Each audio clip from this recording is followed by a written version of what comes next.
Start at this moment. Okay. Good morning and welcome to this course, CC8 on British literature of the 18th century. Now, in our earlier course, CC7, we talked about the literature of the 14th to the 17th centuries, especially drama and poetry. Hence, this course is primarily directed towards the study of prose. And as part of this literature of the 18th century, we will be reading the periodical essays of the period. We'll be reading novels of the period. We'll also be reading a few poems of the latter half of the period, which would provide us with the idea of the age deepening down towards the 19th century. And as we move through, we will discuss questions about neoclassicism, Augustinism, and the pre-romantic periods that are terms that have been used to describe this particular century. But before I go into that, it is imperative of me to provide you with a timeline of British history and an overarching, probably European history as well of the period, so that you know exactly, you have a map exactly of how the different events of this period were panning out. So it is with this that we begin this lecture, that we begin the course. And I offer you, during the next hour or so, a timeline of the events that happened. So I would now like to present part of the timeline which is collected from elsewhere, and later on a site from which I will extensively show you the timeline, and that's the BBC History, British History timeline, which will be up in a few moments. Now, I hope you can now see the timeline. Can you? Yes. Anybody would like to respond? Yes, sir. Right. Okay. Now, this is 1700, remember. We've just had the publication of Congreve's The Way of the World, and he has already responded to Jeremy Collier, talking about the profanity and immorality on the stage, British stage. We also have had the Glorious Revolution, which has established primarily the rule of the Protestants. We had the Restoration earlier in 1660. 1690, we've had the publication of Locke's Essay of Human Understanding, which has laid the basis for empirical philosophy. We already have, in 1670, Descartes and his theory of the cogito ergo sum. I think, therefore I am. Therefore, a new age of rationality is on the anvil. We also have, within this period, we also have the rise of science, the establishment of the Royal Society, the publication of Newton's Principia. And we also have had rampant colonialism during this period, and the growth and the consolidation of the East India Company. We've had voyages to different parts of the world. So this is the context within which a new century, as it were, dawns in Europe. There is a movement towards liberty, there's a movement towards constitutional rights, and a movement in general from monarchy to parliamentarianism, which had started rather from the Civil War. The 1700, you see, this is where Charles II, the childless king of Spain, leaves his territories to the grandson of the French king. This will assume importance because of one specific reason, and that is later on, there's a very strong Catholic presence in England also, which will see a kind of a clash between the Catholics and the Protestants, which will continue throughout the middle of the century. Now, 1701, the Act of Settlement declares that no Catholic may inherit the English crown. And this also means that while there is this act of toleration, the Catholics are largely marginalized and banished to the outskirts of London. You will remember that Alexander Pope will be writing The Rape of the Lock in approximately 12 years' time, and he will be residing at Twickenham. Now, 1702 is when, you see, Queen Anne becomes the King of England and Scotland, and this ushers in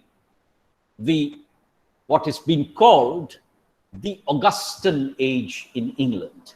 Now, why Augustan is a discussion that I leave for the next class, principally because this demands a significant amount of debate as to whether this should really be called the Augustan age. But 1702 is the change of guard when Queen Anne becomes the Empress of England and Scotland, as it were. And it is this Queen Anne's court that Pope will be referring, you will have remembered in The Rape of the Lock. Now, interestingly, 1707 is when Aurangzeb dies and the decline of the Mughal Empire starts. And it is with this that you can see that, the East India Company's fortunes take a dramatic turn, and the British Crown will gradually sort of take over India, especially with the Battle of Plassey in 1757, exactly 50 years after the death of Aurangzeb and the decline of the Mughal Empire. But very importantly, 1707 is the date of the Act of Union, which merges England and Scotland as one kingdom by the name of Great Britain, a century after the union of the crowns. So this is when you are moving from English history to British history.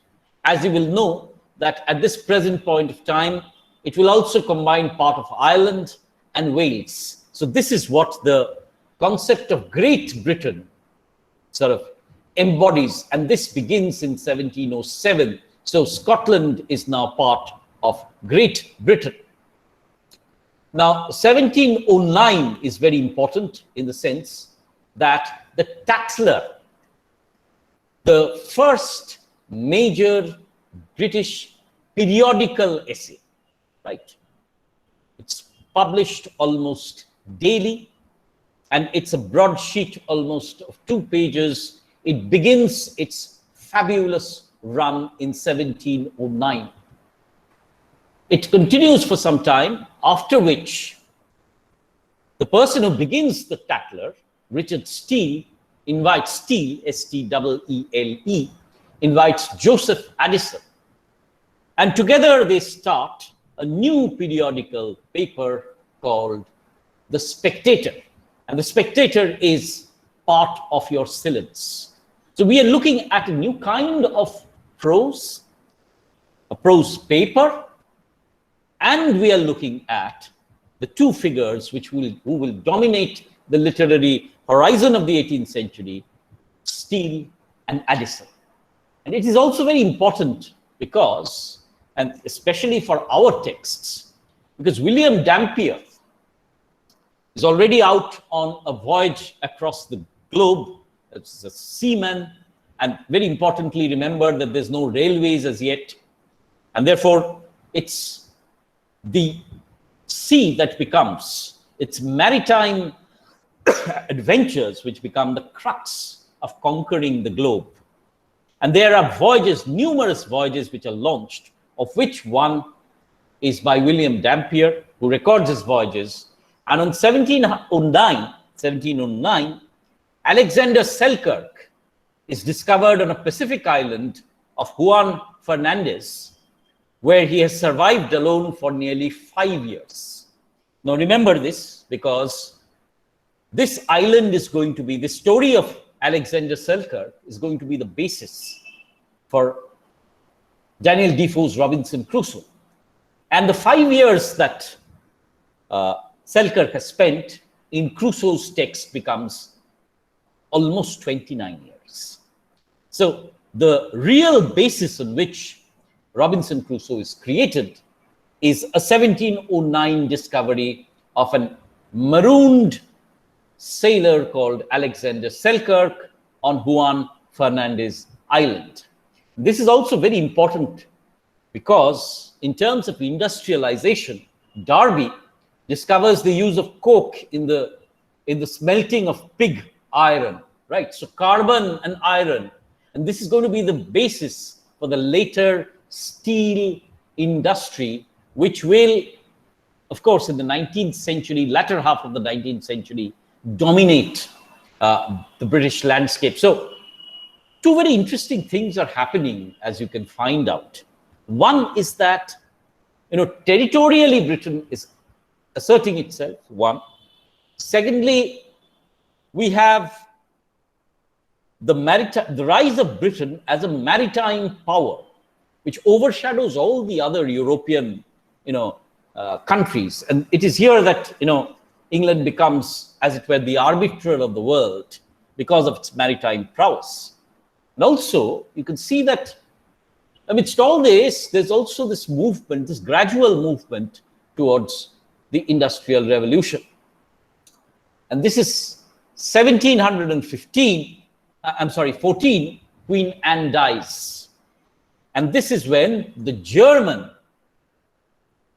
Elector of Hanover, George I, begins to rule. And this is the Hanoverian dynasty, which will keep on ruling England. And as I speak, the Hanoverian dynasty is the one which is continuing, right? So another very important thing has happened, that the king, there's now a relative stasis in England. There are two dominant parties, the Whigs and the Tories, but Parliament has asserted itself. The Charter of Rights has been drawn. The king's power is controlled, and there is a relative amount of peace within England, the instability of the Civil War having been dissolved. So the first phase of British history of the 18th century is from 1700 to 1714. Remember, the important literary figures here, of course, are Alexander Pope, whose Rape of the Lock, the first edition, has been published in 1712. You also have Addison and Steele establishing the periodical paper called the Tatler, and later on the Spectator, right? So this is the major event that takes place during the 18th century, as it were, in the first phase. Now let me quickly move on to another website which I would like you to take a look at, and this is, I freely acknowledge, taken from the internet, because the BBC is far better than me in creating any kind of further detail, authenticated detail, but you can see as it were, the URL there. So I've taken it because I think this is going to be an important resource for all of you, right? Now, already you can see that from September 1715 onwards, there's a Jacobite. So what has happened to the Catholic king? The Catholic king has moved to France, where he's waiting, as it were, to make his presence felt in England and challenging the Hanoverian dynasty. So there's the first, first rising Jacobite. Jacob comes, of course, as you know, from Jacobus, James, right? So James II's son, James Francis Edward Stuart, is proclaimed the King of Scotland from France. And there's a skirmish that takes place where the Jacobites are defeated. The 1718 is important also because, British convicts start being transported to penal colonies overseas. And very importantly, most of these are to the Caribbean either, or, of course, America, right? So the United States. Between 1718 and 1776, as you can see 50,000 convicts are transported to Virginia and Maryland in the modern United States. Now, this is going to be the basis of the transformation of the United States. You have the native Indians there who are gradually displaced by these convicts.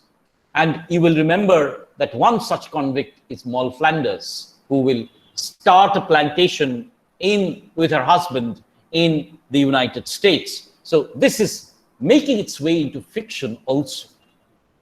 Right, very important, 1720, October to November is the time for the great South Sea bubble. What is the South Sea bubble? You remember that the stock exchange is already functioning. And the South Sea Company proclaims that it has got the power to get Spanish gold from the Caribbean and the Pacific. And this creates a bad scramble. The truth is that they got the right to bring in only one ship full of gold. But such is the rumor that the shares of the South Sea Company go through the roof. And even people like Sir Isaac Newton lose approximately 20,000 pounds. That would be a few million pounds today during the South Sea bubble. So people go haywire, crazy, lose their fortune. And this is the first recorded great financial crash of the 18th century. And very importantly, the subject of one of the great plays of the 18th century, John Gay's The Beggar's Opera. The April 1721, Sir Robert Walpole becomes the first prime minister, right? And Walpole is known as the Manage Master General and is seen as an extremely corrupt individual. And you have the Scribblers Club, of which the members are Swift, Gay, and and you also have several other Catholic writers, Fielding included, who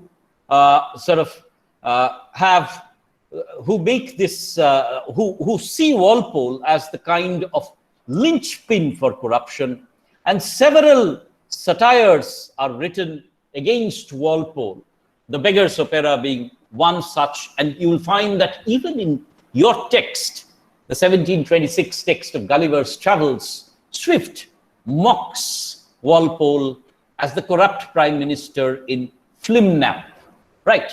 Now, this is also the time when Walpole moves towards to 10 Downing Street. It's still the residence of the British Prime Minister.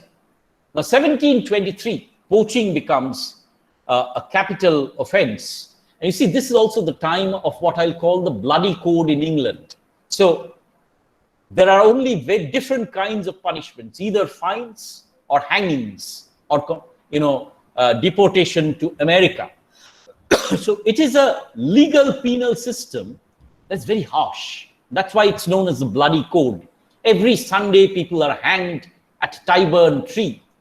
So crime is very harshly treated. And the prison becomes a place where people are held before they are sent off either to America or before they are hanged. So Newgate, the prison, becomes an emblem of hell itself. And it is this Newgate which powerfully occupies a place in Moll Flanders. It's only later on, in the 1760s, that you will have the movement towards a more civil code or a more tolerant penal code, which will stress on reformation. And if you note that we no longer refer to the jail, but we refer to the penitentiary, or where people are reformed. 1727, George I dies and is succeeded by George II. Even in George II's time, of course, there will be uprisings of the Jacobites. But this is still a Protestant Anglican dynasty, and there is still conflict between the Jacobites or the Catholics and the Protestants. Now, 1733 is the Excise Crisis, where there are tremendous taxes imposed upon commodities, and then this is rolled back. Now, 1739, Britain declares war on Spain, and you have a potential of a global conflict, which, however, is merged into the War of the Austrian succession, and this will fizzle out a little later. 1742, Walpole resigns as prime minister, right? In between, you have in 17, 25, 26, the publication of Gulliver's Travels by Jonathan Swift. Swift, who is a Catholic clergy, the Dean of St. Patrick's. The Gulliver's Travel is one of the most comprehensive satire on the Enlightenment, but I think I'll skip that for the time being. Somebody else has been assigned that text. Of course, the opera is now gaining a place of power. 1740, by the way, 1742, Sir Robert Walpole has resigned as the Prime Minister. In 1737, the Licensing Act has been reintroduced. Remember, the Licensing Act had been lapsed, and it is one of the posters of Henry Fielding's plays, which provokes Walpole to introduce the Licensing Act censorship in 1737. 1740, incidentally, is the date of publication of technically the first British novel, Pamela. 1742 is the publication of Henry Fielding's first major novel, Joseph Andrews. 1742, Sir Robert Walpole is also resigning as Prime Minister after 21 years in power. 1742 is also the time when the opera is sweeping England, the opera and the masquerade. So a lot of continental European customs, the opera, the masquerade, the grand tour of Europe, is entering into the British imagination. Now, in 1745, the Catholic proclaimed king and the leader of the Catholics, the Jacobites, as it were, Bonnie Prince Charlie, lands in Scotland. In fact, it had been my privilege to be part of, to go to Edinburgh and visit the pub where Bonnie Prince Charlie came and stayed. And a battle breaks out very quickly between the Jacobites and the kings, the English king, in which Bonnie Prince Charlie is defeated. So this is the Battle of Culloden, the last battle on British soil, and Bonnie Prince Charlie, Charles Edward Stuart, is defeated by the army of the Duke of Cumberland and the second son of George II. And this is where, Protestant rule is established in England and the Jacobites are banished, as it were. But 1747, incidentally, this is the rise of the great port cities of England. What are the port cities? The port cities, of course, are London, which is becoming a behemoth, as it were, in a very important center of trade and commerce, the greatest city in Europe and the world. You also have the rise of the port cities of Liverpool, Manchester, Newcastle, Bristol, Plymouth. All these are very important. Southampton. Incidentally, ships were made at Southampton, including the Titanic later on. But Southampton is the place where most Indians traveling to Britain will land later on in the 19th century. So this is the place where the great maritime ports are built. And this is also the place where, numerous slaves are brought in. So this is the busiest slave trading port by 1747. Now, 1756 is the time when war breaks out between Britain and France. And this is almost a kind of a global war, as you will find out. that, France forges alliances with Austria and Russia. Britain, Spain is on the side of France, so still across religious lines. And Britain emerges from the war victorious in 1763 and acquires Quebec. This is Canada, Florida, Minorca, large parts of India and the West Indies. You will, of course, remember Clive winning parts of India, Chandanagar especially, from Dupleix.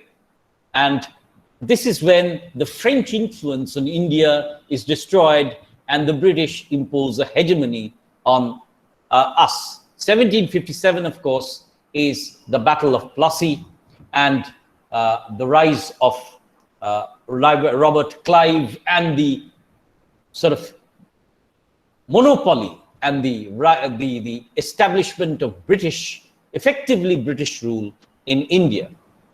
Now, 1760 already you have slave rebellions taking place, and in the West Indies, in Jamaica, Tacky leads a slave rebellion. So already, by 1834, of course, slavery is abolished from the continent, and in America also, but already this, very powerful surge against the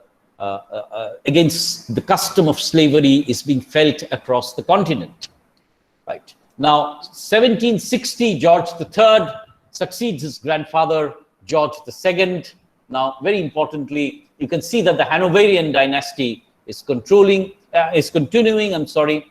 and of course, the next decade, as it were, belongs to America. America, where the demand for independence is gained traction, and the riots are erupting in 1765 after Parliament levies stamp taxes, and therefore stamp taxes are levied on the publication of newspapers and legal instruments, and this is repealed in 1766. But by this time, the demand for independence in America has started growing. Now, 1767, Britain is imposing taxes on imports on American colonists. And once again, this Act 2 is repealed in 1770. But by this time, the tide has turned against Great Britain in America. Now, 1768 to 1771 is important because, James Cook leads his first expedition to the Pacific. And this becomes a source for the movement towards Australia, New Zealand, the establishment of British hegemony over Australia, and the Pacific is, as it were, coming under the British sway. Now, Britain's first cotton mill and the establishment of the factories begins in 1771. So this is a very important date, not for the 18th century as such, but this is an important date for the 19th century, right? Primarily because this is when, the great factories start manufacturing. Of course, we do not have steam as yet. All this is happening with the water frame. By the by, 1765 is a very important date with reference to British history. James Watt discovers the steam engine, as it were. Remember, Watt was a Scotsman, and Scotland was at the center of another Enlightenment at this point of time, most of which was the scientific Enlightenment. Scotland was a center for the scientific Enlightenment. And you have, so in 1765, the cornerstone of the steam engine, which is going to be driving the Industrial Revolution in the 19th century. 1765 is also the date when Percys Relics, Reliqueus, are published. Very important relics because these compose of medieval ballads and medieval texts on which romances, ballads, on which, you see, Coleridge is going to work. So those of you who are going to read Christabel this semester will remember that this turn towards medievalism during the Romantic period is sort of derived from the publication of Percys Relics and the sort of going back to the medieval, the fantastic, nightmarish, all take place with the publication of 1765. So that's another important date in the calendar, as it were. Now, 1772, slavery is effectively outlawed in England, and therefore, slavery is largely practiced still in the continent in America. 1773 is the date, if you remember, of the Boston Tea Party, where the tea crates are thrown, colonists disguised as Native Americans dumped chests of tea from East India Company vessels into Boston Harbor against the levy on imports to American colonies. So this is when, once again, the American Revolution gains a great fillip. 1774, John Wesley publishes Thoughts upon Slavery. Once again, very considerable body of anti-slavery literature taking place, and he practices a sermon against slavery in Bristol. And this is also the time when the Quakers, who are a peace-loving sect of America, become very crucial in this anti-slavery movement. 18th April 1775 is the date when the American War of Independence begins. And this conflict between the British Army and the American revolutionaries sort of starts in 1775, and 1783, this Treaty of Paris formally ends the war, and Thomas Jefferson sort of drafts the Declaration of Independence, 1776, really, when, the Constitution of America, as it were, is coming into being. 1779, as I said, the Bloody Code, the Bloody Penal Code, which imposed harsh punishments, is replaced by the Penitentiary Act, state prisons, where, the dreadful conditions of the prisons are changed and prisoners are encouraged to participate in penitentiary activities. Incidentally, this monitoring of the prison and the transformation of the prisoners will later on become a project that Jeremy Bentham will be talking about, and it will later on lead to, as it were, the Foucauldian model of surveillance.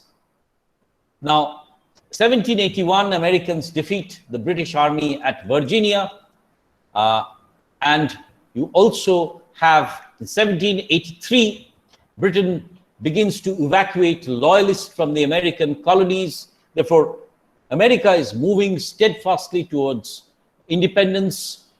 1787, interestingly, is the first fleet of convicts sailing to Australia, right?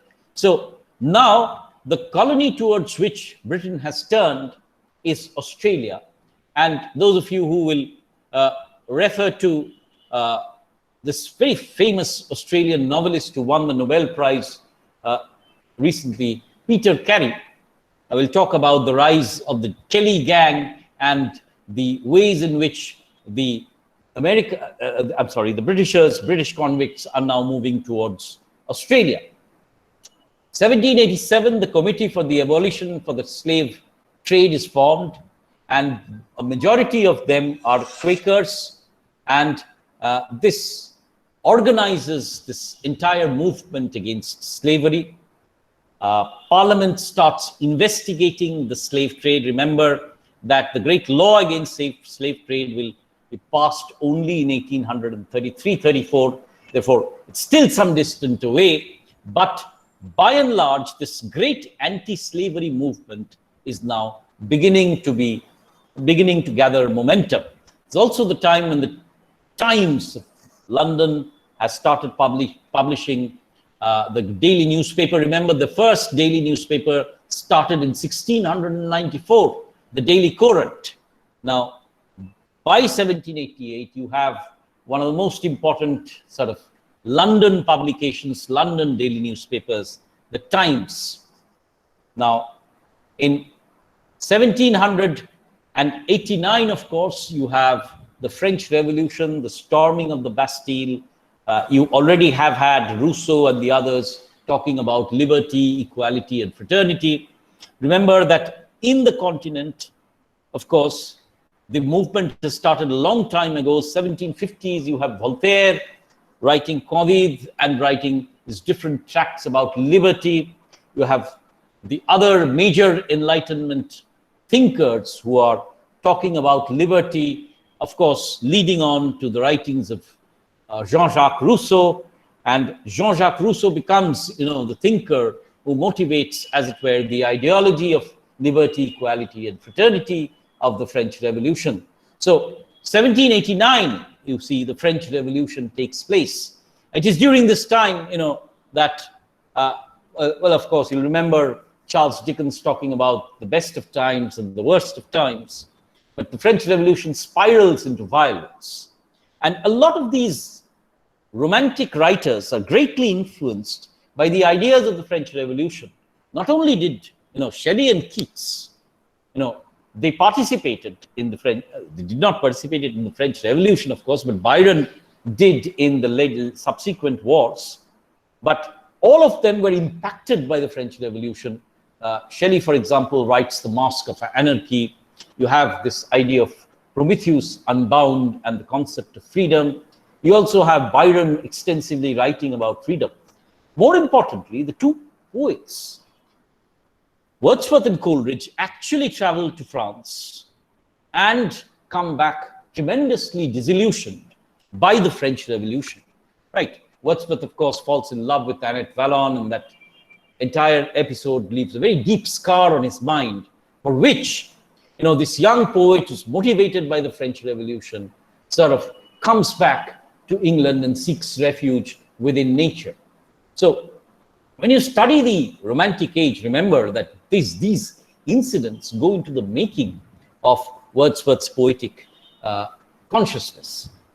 Talking about Coleridge, of course, when, the ancient voices that Kublai Khan hears in Kubla Khan prophesizing war are the voices that are the remnant shadows of the French Revolution, which cast a nightmare upon Coleridge's poetic consciousness. So the French Revolution is a very formative, definite influence on a majority of the English Romantic poets. Right, 1791, the initial bill to abolish the slave trade is rejected, and you have 1793, once again, Britain going to war against France, and this will continue till France is defeated. Napoleon is defeated by the Battle of Waterloo, and Admiral Nelson will defeat him in the Battle of Waterloo and establish once again Britain's suzerainty, as it were, over the global trade. So Britain emerges by this time, around this time, as the undisputed maritime trading nation, the great capitalist machine, and has its sway over almost a third of the entire world's territory, geographically, and population, as it were. Trade and commerce is at its peak. Slave trade is almost coming to an end. But,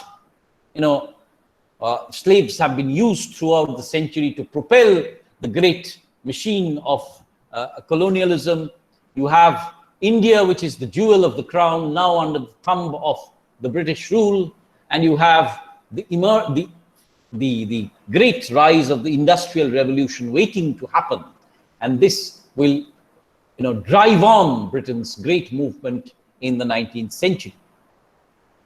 And there is, of course, also in 1798, incidentally, for those of you who are interested in Irish history, United Irishmen rebel against British rule in Ireland. It's crushed, but by this time, the Irish sort of movement against Britain has already started to grow, and Northern Ireland, which is primarily Catholic, will lead this entire movement. So the Sinn Féin and the later on the Great Irish PLA will be leading this violent conflict against England, as it were. Now, 1799, trade unions are outlawed, and 1801, the Act of Union creates the United Kingdom. So 1707, there was this Act of Union, the treaty between Scotland and England about the creation of Great Britain. Now, 1801, the Act of Union, England, Scotland, Wales, and Ireland were formally joined to create the United Kingdom, UK, in 1801. Right. Now, 1801 is also the time when Britain holds its first census, and 1805, of course, is the Battle of Trafalgar. 1807, Britain abolishes the slave trade, and you have the Corn Laws to protect British agriculture coming in 1815. 1815 is also when Wellington defeats Napoleon in the Battle of Waterloo, and 1820, George III, who's ruled for a long time, he's ruled for 60 years, is succeeded by George IV. You have the first public steam railway in 1825. So this is the time when the railways is coming into being, and it is, sort of driving the industrial revolution forward. Remember, the first Indian railway track comes in 1857 again, and you have in 1830 George IV dying. 1832 is the Great Reform Act, which changes parliamentary representation and grants more and more people the right to vote. 1833, remember, that Parliament passes a bill to abolish slavery in the British Empire. So 1833 is the benchmark at which point I'm stopping this timeline. The movement against slavery had started almost a century ago. This reaches its climax and its resolution in 1833. Right. Now, a couple of things which I also wanted to suggest to you, that the Great Scottish Enlightenment also takes place across 1740s, where you have the publication of David Hume's ideas about human nature.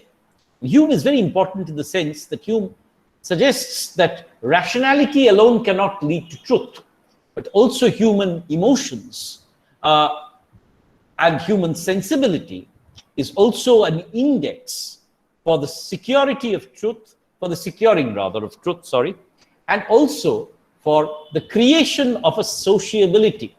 So Hume suggests that rationality can often divide, but human feelings of sympathy, empathy can unite people. So around the mid-century, the philosophy of rationality is undergoing a kind of a challenge through the philosophy of sensibility, the validity of human feeling. And therefore, you have an entire poetry, prose, which is directed towards the novel of sentiment, the poetry of sentiment and sensibility. Also very important is, because of this rise of trade, commerce, colonialism, the rise of the port cities, there's a massive flow from the country to the city, right? If you read the volume by Raymond Williams, you will find that villages after villages are almost emptied because the possible younger working population moves towards the cities. The cities sort of grow fabulously, right? There's a very strong, underground as well, the countercultures emerge. There's a very strong, what you can call subaltern sections within the city. But very importantly, the villages become rather denuded of population.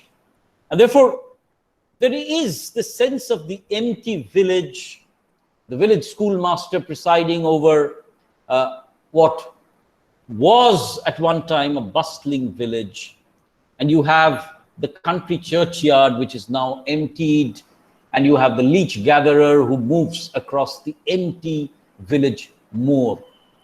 Therefore, a substantial body of poems will lament this passing away of a rural village way of life with the rise of the gigantic city. Now, this is the sum and substance of a lot of the poetry which is called the pre-romantic poetry, of which you will find Gray, Collins, Goldsmith, all writing similar kinds of poems. If you want, you can take a very quick look at Goldsmith's poem, The Deserted Village. And we will be reading together Gray's elegy written in a country churchyard. Of course, you'll also find that there's this use of a profuse kind of sensibility, the language of emotion, rather than the empirical record of the novel. So literature also witnesses a kind of a shift. Now, there's also another kind of literature which is being written, which is protesting against the inequalities of the city. For example, you have Blake, who talks about London being almost nightmarish. Read, if you want, Blake's Chimney Sweepers, who are very small boys, who are, given this task of moving up and down the chimney, cleaning the soot, who sort of cry out into that the chimney is swept, and you have what we can say, they're all dying out of pollution and soot. Therefore, London is seen as a chartered city. London is seen as a city which is gigantic, yet which is inhuman. Right? So there's a substantial body of literature in the first half of the century which talks about the rise of the city. In the final half of the city, you actually, final half of the century, you have a body of literature that moves away against the city and criticizes it. Of course, you will have Wordsworth, Keats, all writing in the same vein. Many of you have already read Keats's sonnet to one who has long been in city pent, right? So throughout the century then, to round off, what are the dominant trends that we have witnessed in British history? The first is a certain political liberation which took place in England, the Glorious Revolution, the habeas corpus, the establishment of the right of the Parliament, the dwindling of the role of the king, the importance of the rise of the citizen, gradually the rights of women, the rights of the slaves, leading on to the anti-slavery movement. This is one direction that we see in literature. The second direction that we see is the rise towards empiricism, Locke 1690, and therefore this empirical recording of contemporary experience that we see in newspapers, periodical essays, the novels of the period.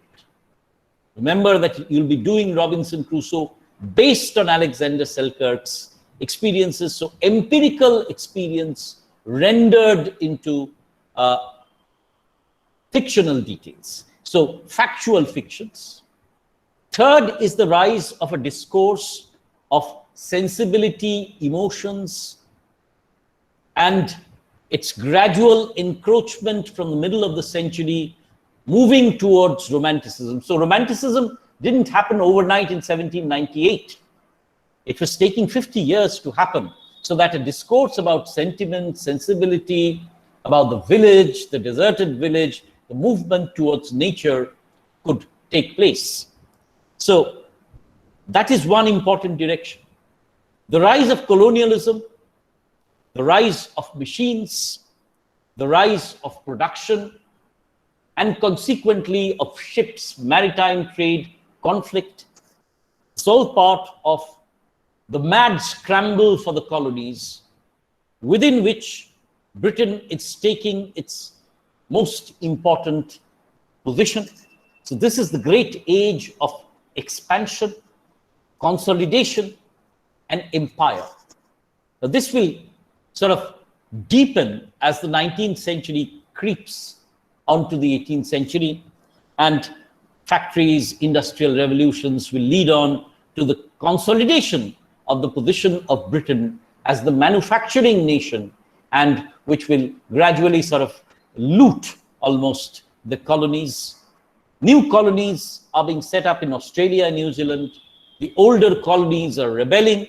So you have also the revolution at the end of the 18th century, the age of revolution, which will include the American Revolution, the French Revolution, and the Romantic poets all experiencing it in some way or the other, or reacting to it in some way or the other.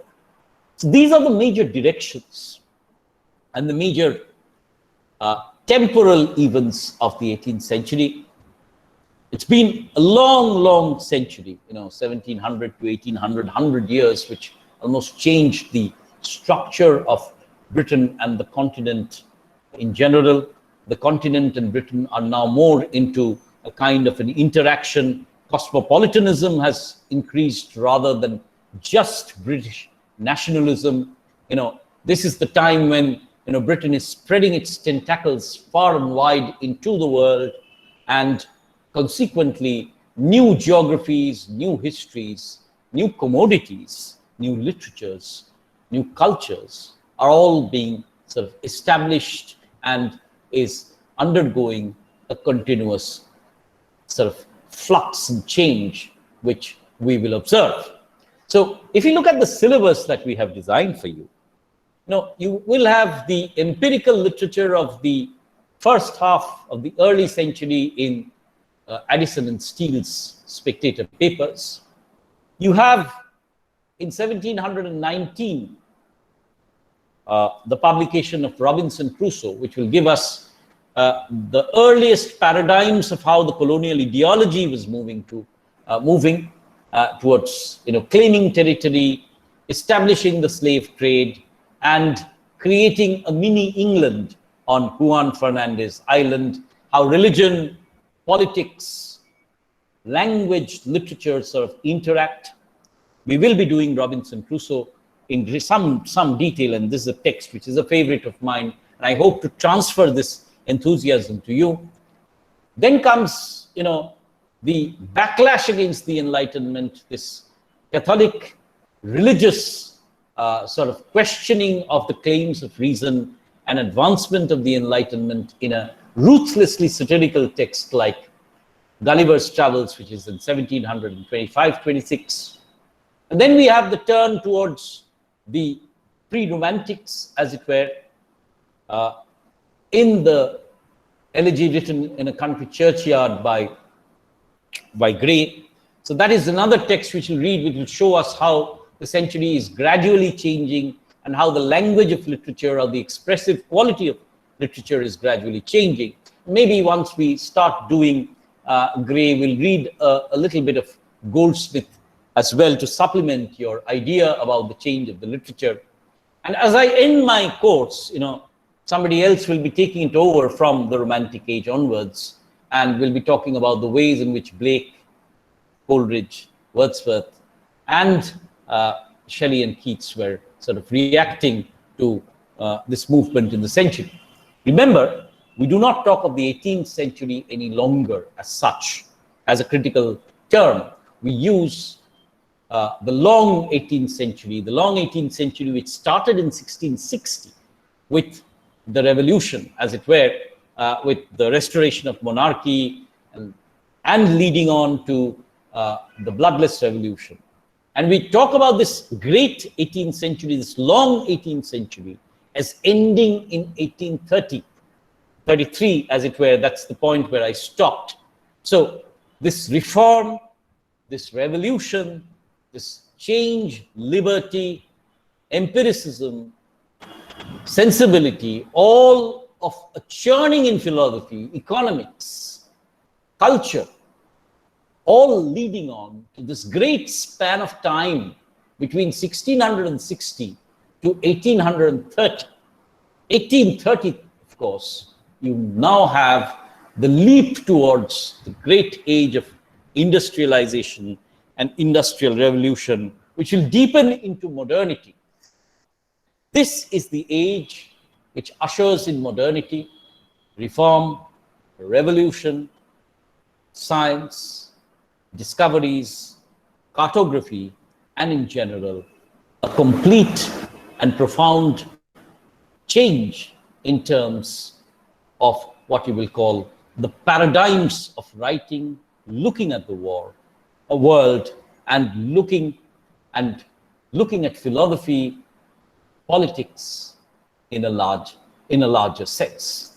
So it is with these comments that I'd like to stop here for the time being and allow you space for questions.